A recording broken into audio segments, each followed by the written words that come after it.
अर्जुन का रथ धू धू करके जल उठा। श्री कृष्ण के बताए इस रहस्य जानकर आप भी हो जाएंगे नतमस्तक। अर्जुन का रथ महाभारत युद्ध के बाद क्यों जला? दोस्तों, महाभारत में अर्जुन के रथ नंदी घोष से जुड़ी एक घटना का उल्लेख किया गया है। इसके अनुसार अर्जुन का रथ महाभारत के युद्ध के बाद जल गया था। इस रथ पर श्री कृष्ण सहित कई देवता विराजमान थे। इन सभी देवताओं की दिव्यता और शक्ति के कारण ही अर्जुन का रथ टिका हुआ था। इस कारण से जब श्री कृष्ण सहित सभी देवता रथ से नीचे उतर गए तो अर्जुन का रथ धू धू करके जल उठा था। श्री कृष्ण ने इससे जुड़ा रहस्य अर्जुन सहित सभी पांडवों को बताया था। आइए जानते हैं महाभारत युद्ध के बाद अर्जुन के रथ के जलने की कहानी। महाभारत के युद्ध को अन्याय पर न्याय की जीत का युद्ध माना जाता है। कुरुक्षेत्र की रणभूमि पर हुए इस युद्ध से यही सीख मिलती है कि संसार में जब भी धर्म की हानि होगी तब भगवान श्री कृष्ण धर्म की स्थापना करने के लिए किसी न किसी रूप में मनुष्यों का मार्गदर्शन करके धर्म की स्थापना करेंगे। कुरुक्षेत्र की रणभूमि पर हुए युद्ध की समाप्ति कौरवों के अंत के साथ हो गई, लेकिन महाभारत में कुछ ऐसी घटनाओं का भी वर्णन किया गया है जो युद्ध खत्म होने के तुरंत बाद हुई थी। इनमें से एक घटना है युद्ध के बाद अर्जुन के रथ का धू धू करके जल उठना। आइए जानते हैं महाभारत में वर्णित अर्जुन के रथ के जलने की घटना। दोस्तों, अर्जुन को महान धनुधारी माना जाता है। कहा जाता है कि अर्जुन धनु विद्या में इतने कुशल थे कि उनके सामने कोई योद्धा टिक नहीं पाता था। अर्जुन कई किलोमीटर दूर से ही अपने लक्ष्य पर निशाना साध लेते थे।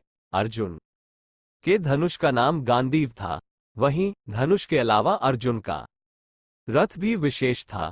अर्जुन के रथ का नाम नंदी घोष था। अर्जुन को नंदी घोष रथ वरुणदेव से प्राप्त हुआ था।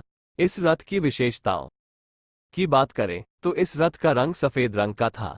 इसे 4 घोड़े खींचा करते थे। इस रथ के कारण अर्जुन को श्वेत वाहन नाम भी मिला था।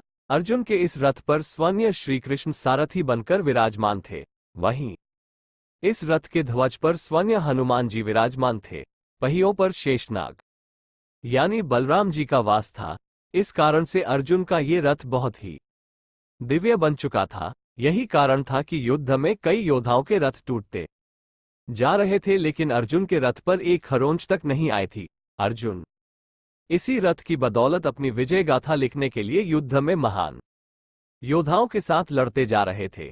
जब महाभारत का युद्ध समाप्त हुआ और पांडव जीत गए तो श्री कृष्ण और अर्जुन रथ से उतरने लगे, लेकिन श्री कृष्ण खुद उतरने से पहले अर्जुन को रथ में से उतरने का इशारा करने लगे।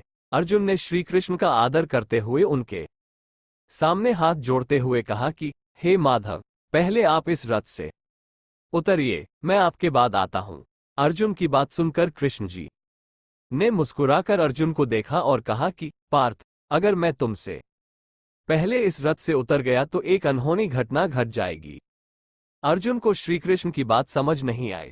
अर्जुन श्री कृष्ण की बात तो नहीं समझ सके, लेकिन उन्होंने केशव की बात मानते हुए रथ से पहले उतरना बेहतर समझा। रथ से सबसे पहले अर्जुन उतरे, उसके बाद श्री कृष्ण उतरे और फिर अंत में रथ के ध्वज पर अपने सूक्ष्म रूप विराजमान हनुमान जी भी रथ से नीचे उतर गए।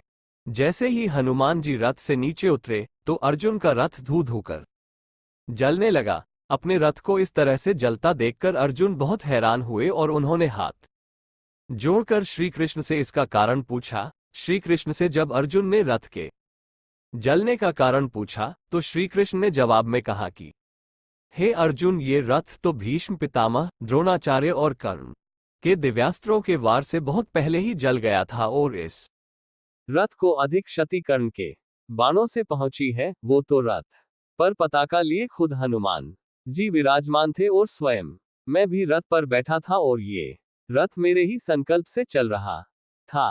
अर्जुन को अंगराज कर्ण को हराने का अहंकार होने लगा था, तो इसी अहंकार को मिटाने के लिए श्री कृष्ण ने अर्जुन को पहले उतरने को कहा और फिर अर्जुन को यह एहसास हुआ कि वही सर्वश्रेष्ठ नहीं है। श्री कृष्ण की बात सुनकर अर्जुन का अहंकार टूटा और अर्जुन श्री कृष्ण के आगे नतमस्तक हो गए।